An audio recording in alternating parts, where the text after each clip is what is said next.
الحمد لله رب العالمين والصلاة والسلام على أشرف الأنبياء والمرسلين نبينا محمد وعلى آله وصحبه أجمعين أما بعد. قال الله تبارك وتعالى في القرآن المجيد: أعوذ بالله من الشيطان الرجيم، بسم الله الرحمن الرحيم. قل لله الشفاعة جميعا له ملك السماوات والأرض ثم إليه ترجعون. شفاعت کے متعلق بہت سے غلط عقیدے اور اسی طریقے سے مشرکانہ عقیدہ رکھا جاتا ہے، اور وہ یہ ہے کہ کوئی بھی شخص کسی شخص کے کل قیامت کے دن شفاعت کر سکتا ہے، یا کوئی پیر، ولی، مرشد، اسی طریقے سے شہداء وہ اس بات کا اختیار رکھتے ہیں کہ وہ اللہ تبارک و تعالیٰ کے یہاں ان کی سفارش کر سکتے ہیں.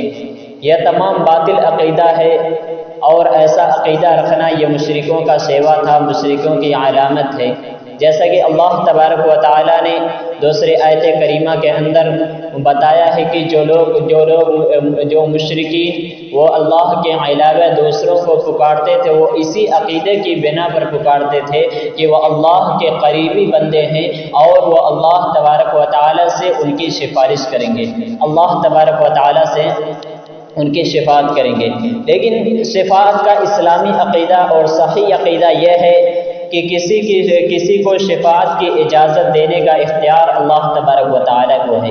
اللہ تبارک و تعالیٰ کل قیامت کے دن جسے چاہے گا وہ شفاعت کا اختیار دے گا، اور وہی شخص شفاعت کر سکتا ہے جس کو اللہ تبارک و تعالیٰ اختیار دے.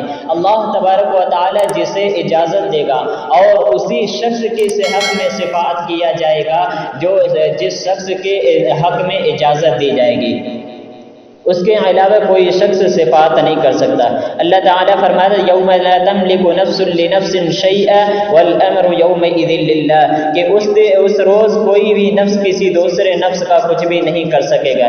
لا تملک نفس لنفس شیئا، اس دن کوئی بھی ایک نفس دوسرے نفس کے لیے کوئی کام نہیں آئے گا، اور سارا کا سارا فیصلہ اس دن اللہ تبارک و تعالیٰ کے ہاتھ میں ہوگا. اللہ تبارک و تعالیٰ کے اختیار میں ہوگا کہ جو بھی اللہ فیصلہ کرے گا، جو بھی ہوگا ساری کے سارے اللہ تبارک و تعالیٰ کے اختیار میں ہے. اسی طرح اللہ تعالیٰ نے شفاعت کے بارے میں فرمایا: من ذا الذی یشفع عنده الا باذنہ، کہ کون ہے وہ جو اللہ تبارک و تعالیٰ کے یہاں بغیر اس کے اجازت کے شفاعت کر سکے. تو اس آیت کریمہ کے اندر اللہ تبارک و تعالیٰ نے اس بات کی تردید کر دی جو لوگ کہتے ہیں کہ فلاں شخص ہماری شفاعت کر سکتے ہیں یا ولی شفاعت کر سکتے ہیں. کوئی بھی اس وقت تک شفاعت نہیں کر سکتا جب تک کہ اللہ تبارک و تعالیٰ انہیں اجازت نہ دے دے.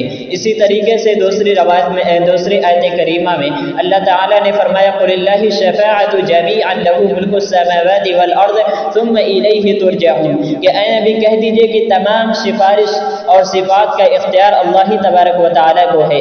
جیسے زمین و آسمان کی بادشاہت ہے، پھر تم سب اسی کی طرف پلٹائے جاؤ گے. ان تمام آیت کریمہ کے اندر اللہ تبارک و تعالیٰ نے یہی بتایا ہے کہ کوئی بھی شخص اس وقت تک کسی کی بھی شفاعت نہیں کرے گا، کسی کی بھی سفارش نہیں کیا جائے گا اور نہیں قبول کیا جائے گا جب تک کہ اللہ حکم نہ دے دے، جب تک کہ اللہ تبارک و تعالیٰ انہیں اجازت نہ دے.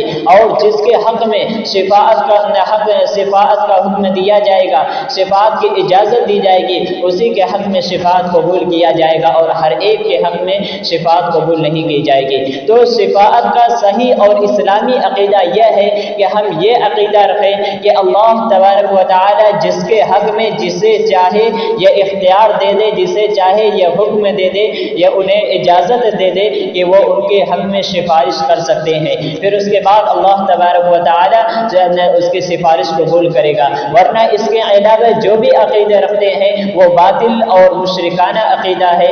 اور اللہ تبارک و تعالیٰ نے دوسری آیت کریمہ میں ان تمام عقیدوں کی تردید کی ہے، ان تمام عقیدوں کو باطل قرار دیا ہے جو عقیدہ یہ رکھا جاتا ہے کہ کوئی فلاں پیر یا اسی طریقے سے ولی، اسی طریقے سے دوسرے شخص ہیں وہ اس کا حق رکھتے ہیں. اللہ تعالیٰ کے یہاں وہ مقرب بندے ہیں ہم اپنی جانب سے کسی بھی شخص کو یہ نہیں چن سکتے، کسی بھی شخص کو یہ نہیں کہہ سکتے کہ اللہ نے انہیں حق دیا ہے، بلکہ کل قیامت کے دن اللہ تبارک و تعالی جسے چاہے گا وہ حق دے دے گا، جسے چاہے گا وہ اجازت دے گا، وہ وہی سفارش کریں گے، اس کے علاوہ کوئی بھی شخص سفارش نہیں کر سکتا۔ تو یہ شفاعت کا اسلامی عقیدہ ہے، صحیح عقیدہ ہے، اور اس کے برعکس جو ہے وہ باطل عقیدہ ہے، اس سے ہمیں بچنا چاہیے، اس سے پرہیز کرنا چاہیے، اور ہمیں اسلامی اور صحیح عقیدے کو ملحوظ رکھنا چاہیے،